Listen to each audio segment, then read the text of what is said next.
Welcome to the SJ Child Show. Thank you for all your continued support. You can find us at sjchilds.org. Enjoy the show. Welcome back. Here's part 2 of Tim Goldstein, communications expert. What it is. And what they intuit out of that is, oh, if I were doing that, that would mean I had a bad attitude about this thing. Mm-hmm. And then they just assign to you, oh, Tim has a bad attitude.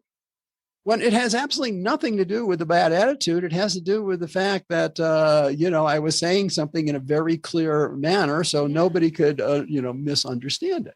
Exactly. So that that whole intuiting it. So I love the idea of clear intentions because it's not just with autism. Yeah. How many neurotypicals would be so much happier if somebody actually told them exactly what they wanted instead of them trying to read their boss's mind and mind guess, what it is that's workplaces, all the places is really where you should try to have those clear intentions with people. So I better start working on this. I like it. I mean, graphics. I like it so much because it does. It really does tie in. So I think that's one of the big challenges as an autistic adult is people are misinterpreting the intention. Yeah. Definitely. It's like the gentleman that I was talking about that fired me for telling him about the fake guru. Yeah. Well, his as far as he could tell, I mean, my intention was to, stir up trouble and strife and cause him problems. Somebody, right. Which had nothing to do with my intentions. My intentions were entirely that we're wasting a ton of money because not only are we paying this woman a fortune to be incompetent, but on top of that, we have other people that are supposed to be working with her and assisting her that are all wasting their time too. So. Exactly. You were doing the right thing. And it's too bad that they couldn't see that that's what that was. But again, if we were taught from, being young to be clear about our intentions and to forget this reading between the lines crap. Exactly. Because I don't care. We could take 20 neurotypicals and none of them can read between the lines for crap. They just think they can. Yeah. And they can't. I mean, the reality is none of us, maybe there are some people with ESP. I'm not discounting it. Sure. It's entirely, it's entirely within the realm. Out of this. But maybe there are people out there that can do it very well. But I don't think the majority of the world can actually get somebody's, intention if they don't say it. Yeah, absolutely. And yesterday when I was in this live, I said exactly this. And I think this is a really great thing to bring in is that I just dinged myself out of existence in my head for some reason. You know how that goes, right? I made a sound and that's all I could focus on. ADHD rabbit just ran through. Exactly. I know. It's awful. It's awful. But come on, brain, catch back up with yourself. Well, anyhow, I hate it when this happens, but that's okay. In that case, I'm going to bring us back to something that I said I was going to write down, but I didn't write it down, but I didn't forget it either. And that's the idea of neurodistinct. Yeah. So, we know about the concept of neurodiversity, right? I mean, Judy Singer in Australia came up with this concept. It wasn't what she wrote her thesis paper about. It was just kind of a little something in the thesis paper that was actually about something else, related, but not, directly. And she came up with the term, first off, neurodiversity, which, is just the concept of, our brains, just like our ears and our eyes and everything, vary from human to human, genetic code, environmental factors, who knows what. And we accept, I have blue eyes, people have, I guess brown's probably the most common color. Some people have gray eyes. And we don't think of like, oh my gosh, blue-eyed person. There's something wrong there. I think blue is the rarest. So we don't like. We just say, oh, it's just normal humans. The way my wife puts it is, I wish I had your eyes, because all you have to do is change the color of your top, and they change with them. We don't think of that as being anything wrong. Yeah. But what we don't think about is the most complex organ in our body, which is our brain. Yeah. Okay, if our eyes can vary and our ear shapes can vary, why shouldn't our most complex organ vary? Yeah. And so the idea of neurodiversity is simply that, that variation is normal, and how it varies is going to cause you to think and perceive and process, in a particular general style. Obviously, we're humans, we can learn other styles, but that's going to be your base nature. So that's just neurodiversity. But then it breaks down into, there's neurotypicals, right? Which is the majority of humans. And first off, everybody falls in neurodiversity. This is like diversity. People think that if I'm not in a marginalized group, I'm not part of diversity. No, all humans are part of diversity, just like all humans are part of neurodiversity. Now, sure. You may be in the group that's the majority group, but you're still part of the game. You may be in the group that's the problem, but you're still part of the game. So, neurotypical, I'm cool with that word. I think people understand it pretty well. Even if you don't explain it, neuro, right? Head, brain, thinking, typical. Oh, so like the common typical way people think. Okay, that's pretty self-explanatory. I don't feel bad if somebody uses that word. But the other term that Judy used was this term called neurodivergent. Well, if you want to come off as being an arrogant jerk, it's a wonderful term to use. But first off, it's not self-descriptive. So nobody can understand it unless it's explained to them.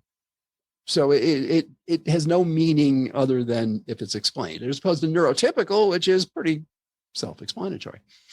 And now also neurodivergent. If you just think of the roots, diverge, divergent, it's like got negative connotation to it. It's got negative emotional weight to it. I don't want to be neurodivergent. I'm not like that. That's like, do I need to put my mask on again? Oh, there's neurodivergence coming over. Oh my God, let me mask up and put my gloves on. So I just think it might be a great academic word, but it is a horrible word to use when you're describing a group like autism. And we know in the, that group, the non-neurotypicals, there's ADHD, there's dyslexia, there's a ton of different named and unnamed conditions. Yeah. So I was thinking about this for, I don't know, probably was 2 years. I was thinking about this, that I hate the term. I just hate the term. I won't use the term, just refuse, period. So what other term can I use? Now I wanted it to end up with ND because we often talk about NT versus ND. So it needed to be ND. So think about it. Finally, I go hiking. I hike pretty often. I live right, Rockies are 10 minutes away. So, hiking's a regular thing for me. So I'm going out hiking and I'm thinking about this as I'm hiking, and it finally just clicks. Neurodistinct. Now, first off, like neurotypical, it's self-descriptive. Neuro, way you think and such, distinct. You think in a distinct manner. That's different. Yeah. And secondly, how many people do you know that don't want to be distinct in something? Sure. Whether it's their career, whether it's their family, whether it's right. So that's why I mentioned way earlier, I don't use I use neurodistinct because I'm so glad too. It's self-descriptive. Yeah. So if people don't think you're an arrogant jerk when you use it, because I'm convinced that that is another challenge, particularly with well-educated autistic individuals. They're very proud of all that they learned, and they deserve to be very proud of it. I don't want to take anything away. I mean, what they accomplished is great, but you sooner or later have to learn that you can't rub everybody's face in it all the time. Yeah. So if you're going to use your PhD-sized words because you got your PhD, I mean, congratulations, you got your PhD. I respect all the effort and work that went into it, but don't rub everybody's face in it by using PhD-sized words everywhere. Yeah. Because as soon as you do, what do people start thinking? What an arrogant jerk that person is. Because first they go, I don't understand what they're saying. Yeah. Then they go, they're making me feel pretty stupid. I don't like feeling stupid. Yeah. And then they go to, it's you. You're the arrogant jerk that's making me feel stupid. Oh, goodness. Right. Oh, so true.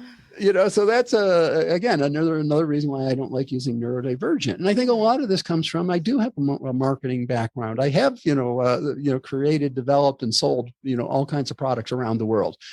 So I recognize that you need to communicate in the language of the audience. Yeah. And neurodivergent is not in the language of the majority of the audience. Mm-hmm. But neurodistinct, they can figure out all by themselves and not feel like an idiot. It's pretty obvious to them what you're talking about. That's so interesting. And it reminded me of what I forgot earlier. And that was that, it's so hard to be sensitive to everybody's ideas and to always use the right language. Like it's so hard not to, or if you do slip up and say neurodivergent, right, or something, and you're just really, I really just told everyone in this thing I did yesterday, like, my intentions are love and inclusion and kindness, and no matter what kind of mistakes I may say with my word dyslexia sometimes, it has nothing to do with the intentions I'm trying to create and come across by. So I hope people know that and see that we're always learning. You know, I was maybe 25 to 30 episodes into my podcast when somebody said, you know, when my parents said that they were devastated that I had received a diagnosis, it carried throughout my life with me, and it hurt my self-esteem and all of these things. And I had been advocating, supporting new parents and saying it's okay to feel, I don't even want to use the word devastated. I don't even like it. It's like, I don't use it anymore now that I've learned, now that I know that really hurt someone. Like, oh my gosh, that affected me so much. And now I just tell parents, you know, yes, it can be overwhelming, but there are strategies and steps to take to support and to help, you know, find those language barriers to cross, right? Mm-hmm. And so I think it's so important, though, that we recognize people's clear intentions. That's my intention, people. I love that clear intentions. Thank you. You got to have a banner or something behind you. Clear intentions. Definitely. We better make it up. You know, you said something that made me think of something, and then of course I got myself sidetracked. Did the same thing with me. Yep. Yeah. I don't know what it was. It'll come back. Or as my mother used to say, it must have been a lie. Oh, that's interesting, right? Not my husband says, well, that wasn't important enough to talk about then. It came back to me. Okay, it came back to me. I got it now. So, you know, where I work, they have a number of different mailing lists that are oriented around autism. There's one that is you have to get let in group where it's autistic individuals. Mm-hmm. So they're talking about, you know, being autistic in the workplace and such. But there's another one that is about primarily for parents of autistic children. And I do subscribe to it, and I do read it occasionally, and it usually pisses me off. Because it's the same old, we have to cure and fix the kid and turn them into being neurotypical, basically. Yeah. Of like, you know, your 18-month-old just got diagnosed and we need to put him in speech therapy right now. I mean, it's like, this stuff is crazy. It is. So what dawned on me was, when you think about where are these people getting the information, all they know is what the medical system is telling them. And the medical system is a deficit-based system. Mm-hmm. So I decided what they really needed to do was they needed to hear from autistic adults. Yes. So that, you know, they actually got a viewpoint of, well, first off, that, you know, your kid could grow up and be on Elon Musk, baby. You know, that's a possibility. Could grow up and be me or you, you know, exactly. That's a possibility. But I just thought that they needed to do that. So I, fortunately work at a company that gives you a lot of leeway to get away with a lot of stuff. And I started a new group that was, we call it the Autism Convergence Group. And what we do is I bring in, I just work on arranging the speakers. I got other people to run the group. I'm not a good administrator. I'm a good creator. So I have learned to hand off to people that are better than me at those things. So we bring in autistic individuals, mostly. Occasionally we'll bring in somebody who's not autistic, but has, you know, good reason they're parallel to or whatever. But the first person we brought in was Dr. Lutz Ireland out of Australia.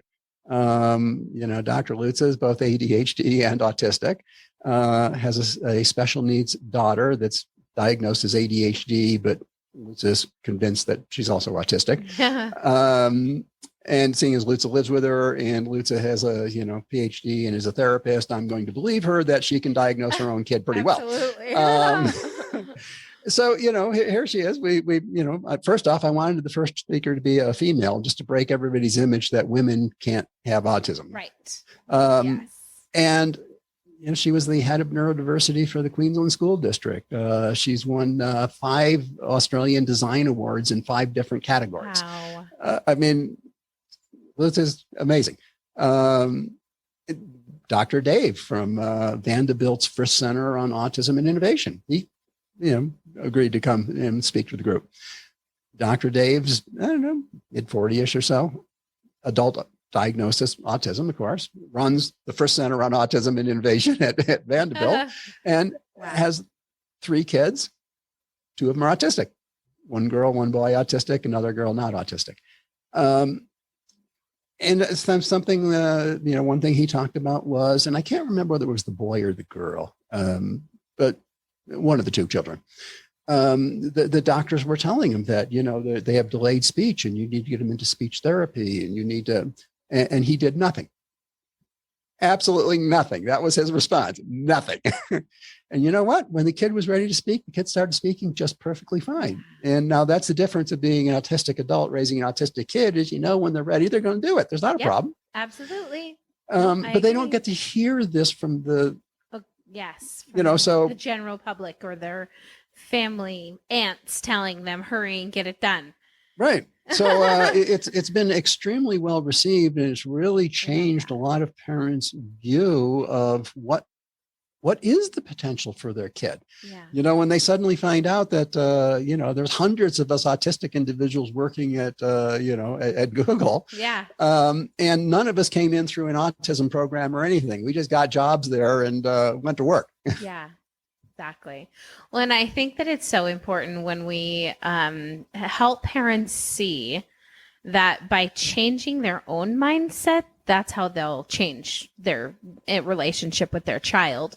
Changing their child won't do anything but cause discontent and distrust and all of the other things. So, well, there's a reason that the average age of death of the autistic individuals is like upper 30s. 30 something, right? Yeah, I think it's 38, but it might be 39. It's upper 30s.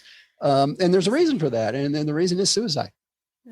Because if you've been told since you've been old enough to actually understand anything that, no, that's not how you do it. That's wrong. That's the wrong way to do it. You're wrong. That's not right. At what point do you just finally say, I'm done with this?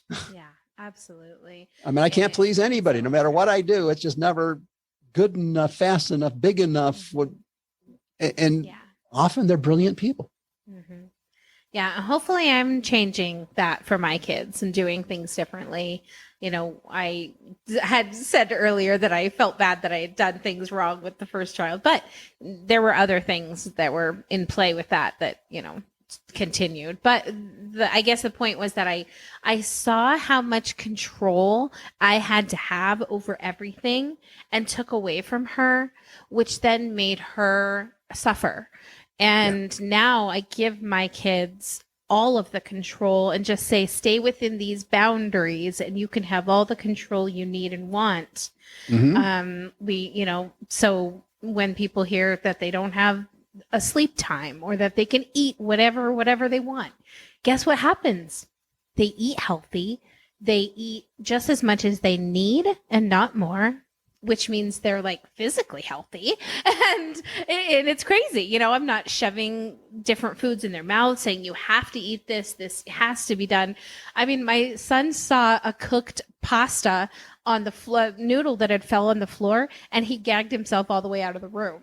So that's how hard food is with my family. Oh, it's just great. I think one of the things, and it definitely the way you're describing it, it sounds like you're very much doing this, is I don't think parents, particularly parents of autistic children, are willing to allow the kid to fail. Yeah. And if you live in a world where everybody protected you from failure, you're going to be a failure as an adult. Yeah. The way I like to say is, why is it with all the other kids, we think about whatever it is they want to do. They want to go into band. They want to get into, a sport. Doesn't matter, whatever it is. They want to go on this field trip that's, to wherever. And we think about how is that going to affect their future? How is it going to affect them, long-term? Is that going to be good for them long-term? Whereas with autistic kids, we simply think of, well, get us through the day. Mm-hmm. And we're doing things that long-term are harmful to the kid. If you don't allow the kid to learn to fail. Exactly. Well, you know what? I say I've invented and developed lots of different things that, have gone on to be very good commercial successes. My wife always used to think that I always just managed to pull off everything perfectly every time. What she didn't know was I only showed her the first one that turned out right.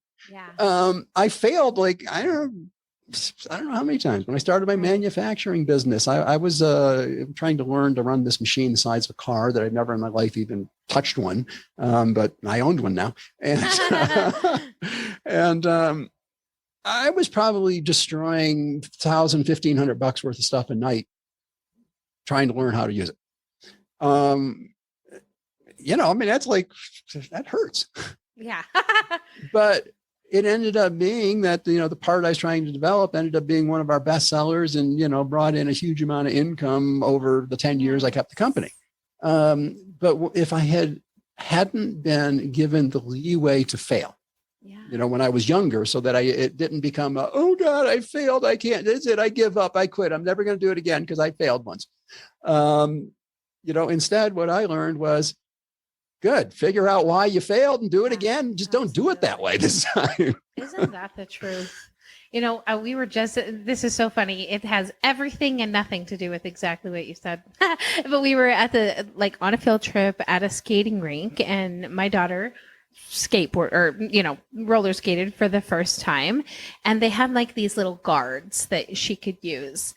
And she went out, and I was proud of her for being brave enough to use them anyways, because kids, just want to fit in, and right. She's really, really tall for her age, and all these little kids are using them, but she was just I have to, I can't do this otherwise. And every time she fell and got back up and fell and got back up. I was so proud of her. And it was these moments over and over again where I was yes, get back up. Yes. Don't stop, keep going. She didn't get off the roller rink and just stop. She just kept going. And I was just so proud of all the falling, right? Because that's how she's going to learn how to keep getting back up. That's really interesting. You say that, because, I just happened to watch a video, a short little clip from a gentleman I consider to be one of my mentors. And I actually haven't seen him in a number of years, but for a while I participated in a lot of his things and such. And what he was talking about was that winners don't lose, encouragement. Winners don't have crappy, don't not have crappy days, that, winners don't have things that, never go wrong. The difference is winners have all those things, but winners get back up and do it again. Yeah. Losers give up. Stop right there. Mm-hmm. And even if you give up as a winner, you can give up as a winner. You can say, that's it, I quit, I'm never doing this again. But tomorrow you go back and you do it again anyways. Yeah, right? Isn't that the truth? So, it really comes down to, and his point in what he was saying. And if anybody wanted to check him out, I'll give him a plug. Bo Eason is his name, B.O. Eason. And he was a football player, he's a playwright, and also an acclaimed Broadway actor. So he's kind of an interesting guy. His whole point about it was that it doesn't matter. I mean, this person that's the most successful person you've ever met in your life. I sat with some of those people in the rooms and talked to them. And I mean, people that you just go oh my God, I can't even believe I'm in the room with this person. And you know what? They have bad days. They have crap that goes wrong. But the difference is they get up and they go and do it anyways again. Yeah. And that was his whole point, was that winners don't have everything go right. The only difference between winners and losers is winners get up and do it again. Yeah. So just keep the perseverance, right? That's keep it. them going.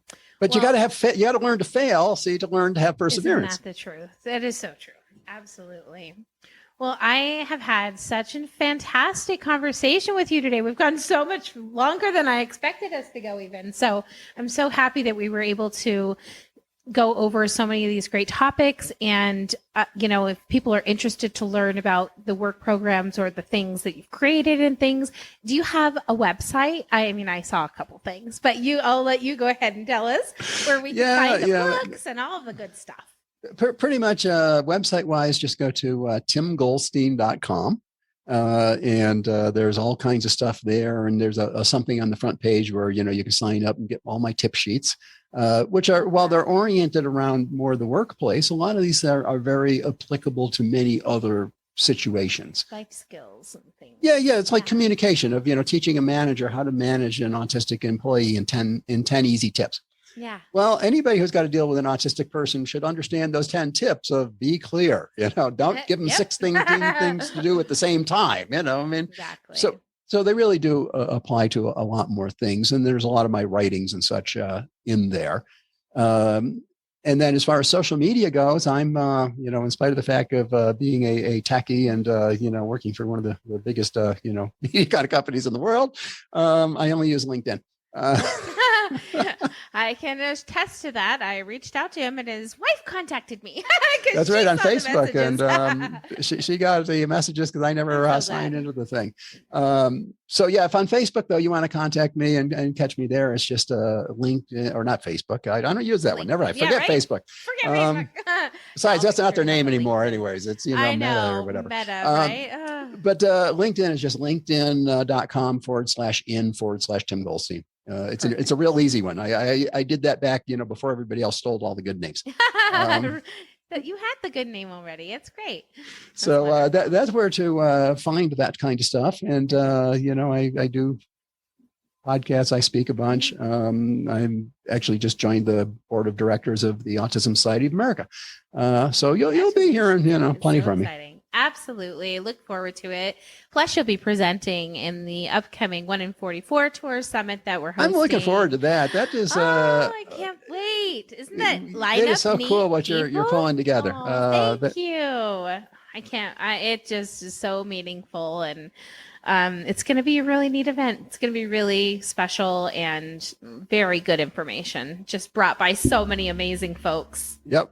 I don't know. I still got to decide what it is I'm going to talk about. Yeah. Perfect. I don't know.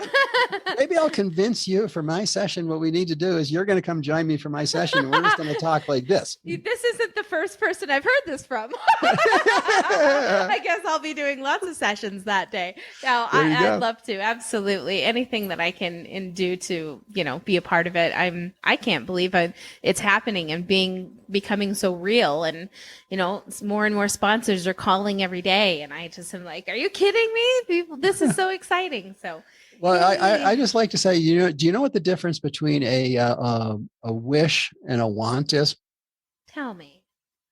A wish is when you wish that this kind of event would happen. Yeah. Oh, it'd be so great if this kind of event, if I could do this kind of event, it would be so great. That's a wish. A want is exactly what you did. Yeah. You put the effort in, you contacted the people, and to me, that's what I always, try to figure out from somebody. Yeah. Is it a wish or a want? If it's a wish, then I don't have time to mess with you. Exactly. But if it's a want, I'll do anything I can to get you there. Oh, I love it. Yes. So I'm so glad. Thank you so much for being a part of it.